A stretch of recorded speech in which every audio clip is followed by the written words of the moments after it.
नमस्कार मित्रांनो, मी मनोहर गुरुजी.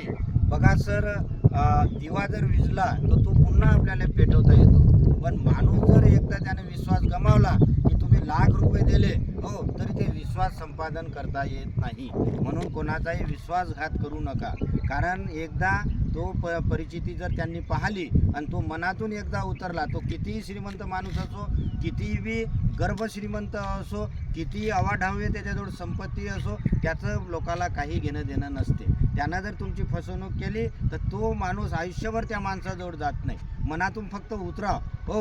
म्हणून ते आमिर खाननं सुद्धा म्हटलेलं होतं की मस्जिद तुटे तो बी बांधता येते, मंदिर तुटलं तरी बांधता येते, पण एकदा जर विश्वास तुटला की ते आपल्याला बिलकुल नंतर संपादन करताच येत नाही. म्हणून जास्तीत जास्त विश्वासू राहा, दिलेला शब्द पाळा आणि योग्य व्यवहार ठेवा, तरच तुमचं महत्त्व राहते. आणि व्हिडिओ आवडल्यास लाईक करा, शेअर करा, सबस्क्राईब करा. धन्यवाद.